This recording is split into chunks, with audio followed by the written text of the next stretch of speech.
Regardez-moi ce beau Brumel. Oui, il règne ici une atmosphère de carnaval. Tous les gradins sont occupés. Je te sens tendu et frémissant. Et de le faire.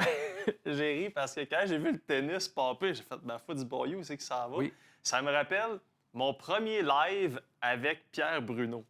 OK? Ah bon? J'arrive, puis là, je suis à Brossard. Moi, j'arrivais tout le temps en avance.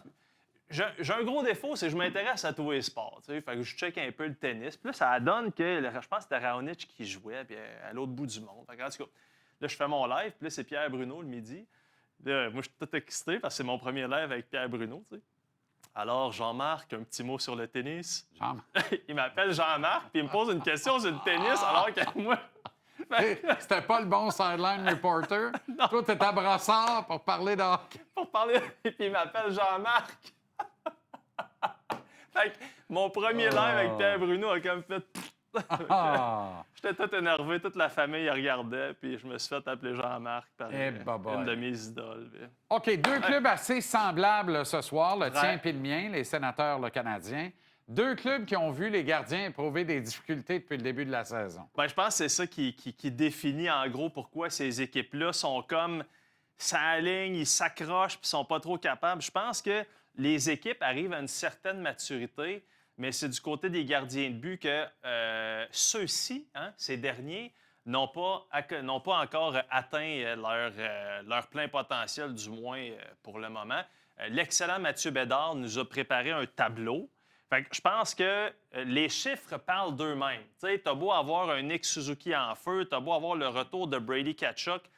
Quand le plus hot de la gang est à 888, ben c'est... Moi, te le dire, ouais, dis-moi, t'es dans le trouble. C'est tranquille. C'est très, très tranquille. Puis aujourd'hui, j'en parlais avec un ami. C'est qui tu prends présentement? Prends-tu Montembeault ou tu prends Hallmark? Je prends Montembeault. Tu prends Montembeault? Oui. Oui, absolument. Un gamer davantage que Hallmark, à mon sens. Oui, mais t'as un gars qui a un Vézina. Oui, un gars qui oui. Je prends Sam parce que, de toute façon, Fowler s'en vient. Ah ouais, ben OK. Ouais, Je garde Sam comme adjoint quand Fowler va arriver. Là-dessus, je suis avec toi à 100 et je veux bien choisir Montembeault. Puis j'espère que ce qu'on a vu dans le dernier match à Vegas... D'ailleurs, Sam Montembeault, à Vegas, je sais pas qu'est-ce qui se passe. Il aime ça, il se sent bien. Puis en tout cas, j'ose croire, j'ose espérer que ça va le relancer. Parce que du côté des on est dû qu'ils se sentent bien à Montréal. Là. Ah, on est, oui. On est dû. Plus que dû. Puis je trouve que l'adversaire de ce soir, c'est l'adversaire idéal. Puis je t'entendais parler avec Tony tantôt. Tu sais, c'est toujours un bon remède, un match à la maison contre un adversaire que tu détestes. Moi, dans mes années de couverture, là, des saisons qui étaient dans le drain, là, puis tu sais, bien creux dans le drain, pogné avec les cheveux de la douche, là.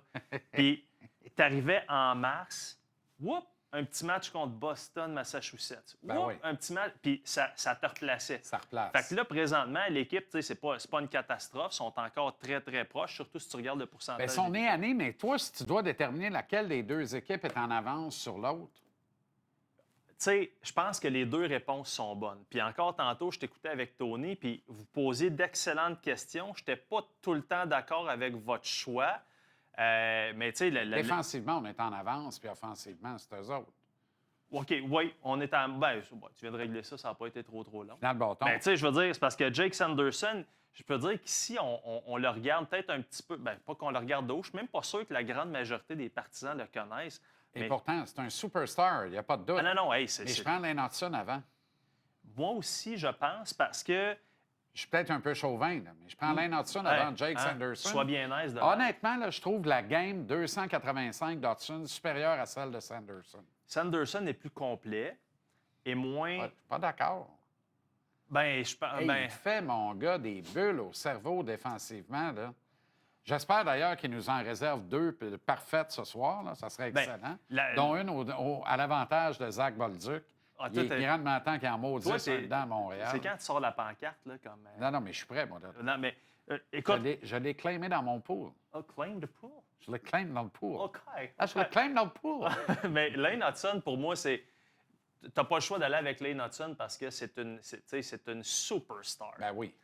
Sanderson, c'est une star. Je pense que la différence est minime. Sauf Hudson, c'est un joueur franchise. Oui. Mais je peux te dire qu'à Ottawa, tu écoutes la radio, puis les podcasts, puis tout ça, eux autres, Jake Sanderson est un candidat au Norris à court terme. Ben, à court terme. pas là. Ben, pas en ce moment, non. Mais en tout cas, bref, tout ça pour dire que, tu sais, je trouve que ce soir, c'est le remède idéal. Et ce qu'on souhaite, c'est que les joueurs des Sénateurs perdent la tête. T'as pas... Bien, il suffit d'une étincelle, Va-t-elle venir? puis le feu pogne dans le foin, brûle la grange. Je chanterais ton poète abétibien, Richard Richard, Desjardins. ben oui. 1200e match pour David Perron. Hey, David Perron, ça, là, ça a été un charme de côtoyer ce gars-là. Dans une carrière de journaliste, des David Perron, il n'y en a pas beaucoup. C'est un loose cannon. C'est un gars drôle. C'est un gars hyper respectueux.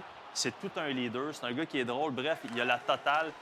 David Perron, je me souviens, puis ça, je te l'ai déjà raconté souvent, quand il était avec les Blues de Saint-Louis, il nous disait toujours qu'il allait à l'école de hockey, Ryan O'Reilly, puis que ça aille bien, que ça aille mal. Ça.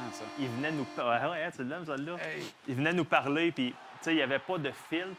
Puis, écoute, je l'ai croisé la saison dernière pendant une série. Puis, j'arrive, tu sais, j'avais fait une petite saucette, hein? J'avais troqué mon habit de policier pour aller avoir juste mon habit. Oui. Puis là, il me voit, parce qu'entre la première et la deuxième période, je demande à parler à David Perron, et il arrive. Et là, moi, je veux dire, moi, j'ai jamais voulu être chum avec les joueurs de hockey. Toujours une belle relation, mais tu sais, professionnelle, tout ça. Et il me saute d'un bras. Mais un peu, tabarnouche. Il dit, je savais pas que tu étais revenu, mon Dieu, je suis content. Puis et là, il prend le temps de me parler. Là, le PR est là, OK, il faut que tu retournes. On n'a pas encore tapé l'entrevue, mais ça les pour dire... PR des sénateurs. Ouais, moi, pas juste des sénateurs, mais bref, tout ça pour dire que c'est un gars qui est super respectueux, tout un leader. Puis je pense que présentement, ça serait un gars de même qui ferait la différence si on devait avoir un affrontement en série entre les Canadiens puis les sénateurs. Et lui, il en rêverait d'ailleurs. Eh mon Dieu. C'est pas encore impossible. C'est pas complètement élagué, là. C'est pas impossible. Puis comme tu disais tantôt, très justement, je pense que c'est ça que la Ligue souhaite. Ben oui. Tu sais, qu'on s'entretuse avec un Z. Oui, tout à fait. Surtout Canada avec Canada. Ben, Pour avoir le moins de Canada possible le plus tard possible. c'est drôle, hein, parce que le Canada est bien pratique pour renflouer les coffres, mais tu veux pas tant que ça. Non, on prend les bons côtés puis on jette tout le reste. Les bons côtés étant les signes de dollars. Mais tout ça pour dire que, tu sais, je regardais, mettons, tu prends un David Vas-y. Non, rien. Ah, c'est assez? Oui. Ah, OK. Non, mais tu prends un David Perron, quoi? Non, tu sais, un David Perron puis un Claude Giroux ensemble. Puis je l'ai vu en séries éliminatoires. Moi, l'année passée, là, j'étais certain qu'il allait passer les Maple Leafs à un moment donné. Quand... Ça manquait un peu. Ben, tu sais, oui, c'est peut-être un petit peu ambitieux, là, mais quand je voyais David Perron et Claude Giroux commencer leur travail de leader, de gars d'expérience en séries éliminatoires, je me suis dit, tabarouette, ça se peut. Mais tout ça pour dire que ça serait mauditement le fun. Puis j'ai hâte de voir ce soir. J'espère que le Bois-Harbert va garder ses gants avec de la colle. Encore drôle. Merci, Mapper. Et à demain. C'est à demain? OK, bye. À demain.